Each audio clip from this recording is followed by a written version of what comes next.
तो 2 साल हमारी कुश्ती का उन्होंने सत्यानाश कर दिया। अब गई कांग्रेस में गई, अभी कल तक एग्जिट पोल दिखा रहा था कि पूर्ण बहुमत, भारी बहुमत, कांग्रेस के लिए पूरी बहुमत, भारी बहुमत। अब कांग्रेस का विनेश फोगाट की जीत को देखकर बौखला उठे बृजभूषण शरण सिंह।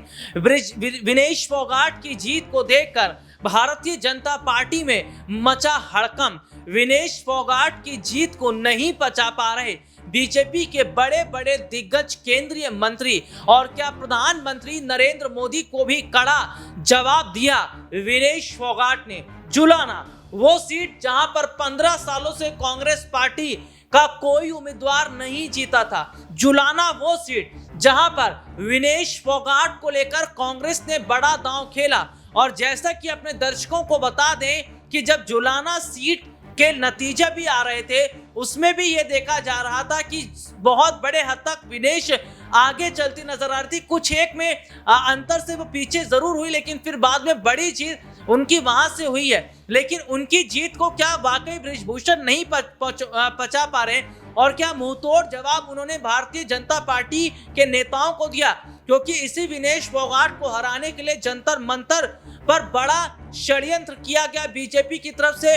विदेश में षड्यंत्र विनेश फोगाट के खिलाफ किया गया, लेकिन दिल्ली के जंतर मंतर से हरियाणा चुनाव तक की जो लड़ाई विनेश ने लड़ी, इस लड़ाई में उन्होंने जीत तो हासिल की और सीधे तौर पर उन्होंने अपने विरोधियों को जो धूल चटाई है, क्या ये बताता है कि विनेश फोगाट अब अपनी लंबी लड़ाई को लड़ने के लिए तैयार है? इस मुद्दे पर मेरे साथ बातचीत करने के लिए मौजूद है हमारे खास सहयोगी अमन सर। अमन सर, बहुत बहुत स्वागत है इस प्रोग्राम में आपका। सर, विनेश फोगाट की जुलाना से जीत हुई है।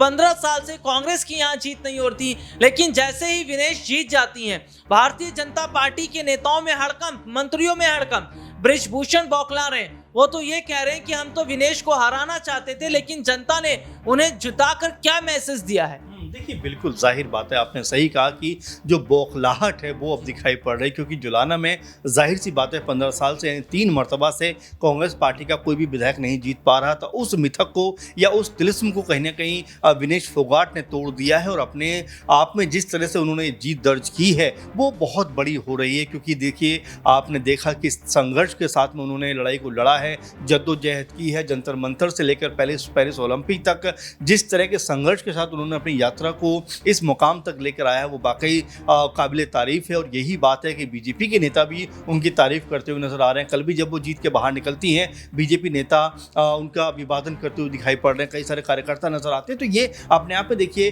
राजनीति है वो चलती रहती है, लेकिन जिसने जो संघर्ष किया उसको सलाम किया जाना चाहिए। और बिल्कुल विनेश फोगाट ने जिस तरह से अपने आप को यहाँ पर एक मजबूत प्रत्याशी के तौर पर, हालांकि 1 महीना पहले उन्होंने कांग्रेस पार्टी को ज्वाइन किया है, कोई बहुत अनुभव उनके पास पॉलिटिक्स का नहीं है, जबकि हम देखते हैं राजनीति के इस चक्रव्यूह में कई बड़े दिग्गजों को हार का सामना करना पड़ा है। लेकिन ऐसे में विनेश फोगाट का जीत दर्ज करना कई कह सकते हैं चेहरों को जवाब है, कई चेहरों के तो कह सकते हैं कि गालों पर तमाचा है, जो लगातार ये बात कहा करते थे कि विनेश फोगाट जो है कोई बड़ा नाम नहीं, कोई बड़ा दम नहीं है। और लेकिन उन्होंने इन सब बातों को गलत साबित करते हुए जुलानों में जिस तरह से बड़ी जीत दर्ज की है, वो कई कह सकते हैं कि चीज़ों में बहुत मायने रखता है। और देखिए, कांग्रेस पार्टी के लिहाज से अगर बात की जाए तो 36-37 सीटें कांग्रेस पार्टी के पाले में भी आई हैं, जो ये बताता है कि हरियाणा की जनता ने कहीं ना कहीं उनको भी कह सकते हैं कि भरपूर मात्रा में वोट दिया है। भले ही कांग्रेस पार्टी सरकार ना बना पाई हो, लेकिन अगर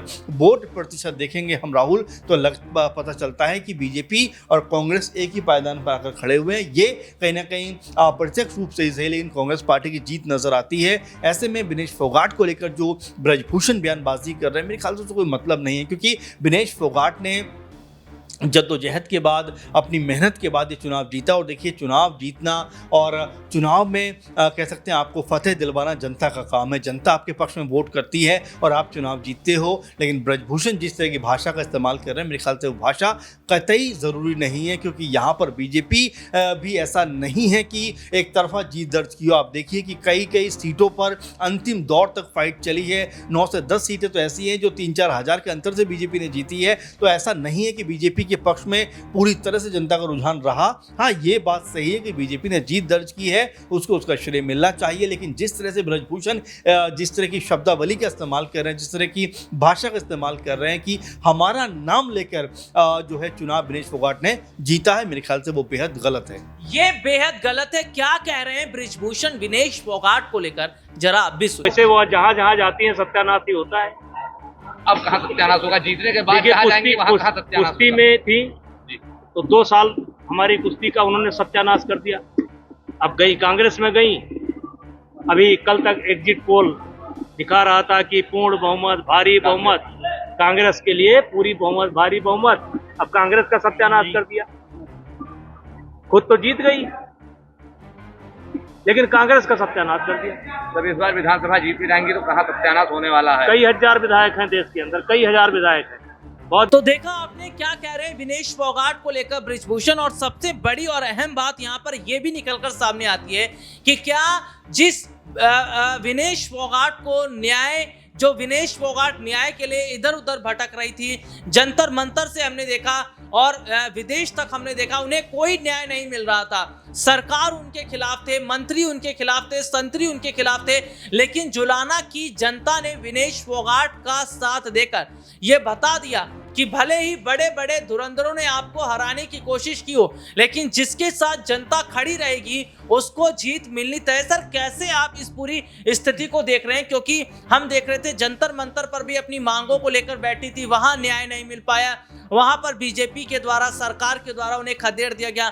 ओलंपिक में भी हम देखते हैं, विदेश में भी कुछ ग्राम वजन की वजह से उन्हें बाहर कर दिया जाता है। दूसरी तरफ अगर हम देखते हैं कि विनेश फोगाट जब कांग्रेस में आती हैं तब ये कहते हैं कि इसकी तो साजिश थी, ये तो पहले से ही मन बनाकर आए थे, कांग्रेस ये जो है हमारे खिलाफ इस तरीके का माहौल बना रही थी। लेकिन कहीं ना कहीं जनता ने विनेश का साथ देकर ये बता दिया कि विनेश को डरने की जरूरत नहीं है, या विनेश को ये साबित करने की जरूरत नहीं है कि वो गलत है, और विनेश के साथ जनता का साथ होना ये एक बहुत बड़ी बात है। देखिए, बिल्कुल, जब बीजेपी के अंदर बबीता शामिल होती हैं जो विनेश फोगाट की बहन है, तब तो कोई हो हल्ला नहीं होता, लेकिन जैसे विनेश फोगाट बीजेपी में कांग्रेस में शामिल होती हैं, हो हल्ला मचता हुआ नजर आता है। देखिए, सबकी एक इंडिविजुअल सोच है, सबका अपना तरीका है, और देखिए कौन किस पार्टी की विचारधारा के साथ जुड़ना चाहता है, उसका अपना निजी फैसला है। और ये जो जिस तरह की बात ब्रजभूषण ने कही है, जो खुद इस समय हाशिए पर चल रहे हैं, आप देखिए, पहले कहते थे कि अगर एक भी मेरे ऊपर जो है मामले का कह सकते हैं सबूत आता है तो मैं ऐसा कर लूँगा, वैसा कर लूँगा, लेकिन कोर्ट ने जिस तरह से उनके ऊपर अब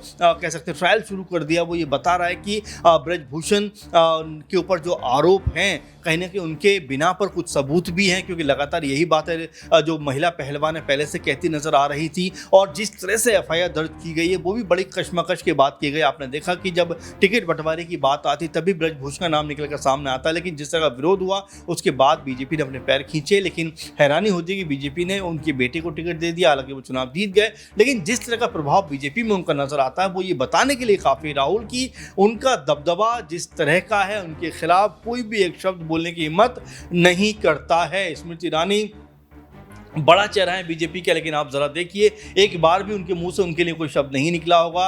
लेकिन कांग्रेस पार्टी में अगर कोई ऐसा मैटर आ जाएगा, तुरंत उनके जो लब हैं, तुरंत उनकी जो जुबान है वो इसको लेकर खुल जाती है। तो ऐसे समझ सकते हैं आप लोग कि जो हमारे दर्शक है कि किस तरह से जो है विनेश फोगाट के खिलाफ एक जाल बिछाया गया। आपने सही कहा, जंतर मंतर से लेकर जिस तरह पेरिस ओलंपिक तक जो कुछ ग्राम की वजह से उनके हाथ में जो गोल्ड मेडल आने वाला था वो उनसे छीन जाता है। जबकि अगर सेमीफाइनल और क्वार्टर फाइनल को देखा जाए तो विश्व स्तरीय नहीं, कई बार की चैंपियन पहलवानों को हराकर फाइनल तक पहुंची थी, लेकिन बदकिस्मती कहिए या उसमें भी ये बहुत सारे लोगों ने ये बात कही कि साजिश भी हो सकती है कि जिस तरह से उनको तमगा मिलने वाला था उससे ठीक पहले उनका वजन ज़्यादा बता दिया जाता है और टूर्नामेंट से बाहर किया जाता है। तो इस तरह के संघर्ष के बाद भी अगर विनेश फोगाट ने इतनी जिंदादिली से, इतने जज्बाती कह सकते हैं होकर चुनाव लड़ा, तो जाहिर बात है कि उनको उसका रिजल्ट भी मिला है और उसकी प्रशंसा की जानी चाहिए। क्योंकि विनेश फोगाट भले ही कांग्रेस पार्टी में है, लेकिन जिस तरह का उनका प्रदर्शन रहा है वो पूरे देश के लिए गर्व का विषय, गौरव का विषय है। उसके ऊपर इस तरह से ब्रजभूषण ने जो कमेंट किया, मेरे ख्याल से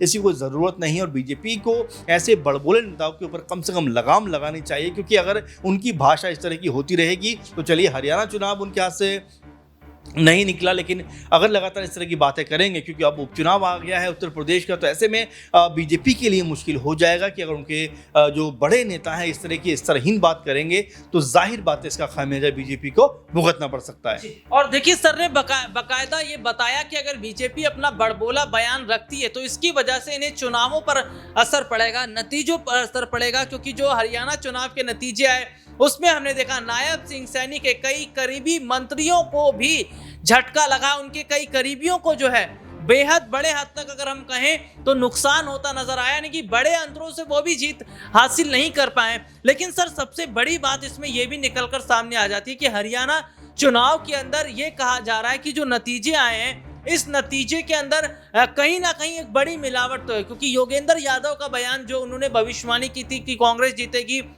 या तमाम बड़े नेता ये बात कर रहे थे, हरियाणा का माहौल ऐसा लग रहा था। इस तरीके से अगर चीज पलट जाती है, रुझानों में जिस तरीके से हम देख रहे थे कांग्रेस को बड़ी बढ़त मिल रही थी और लास्ट में आते आते बीजेपी ने बड़ी बढ़त बनाई, तो कहीं ना कहीं खेल तो हुआ।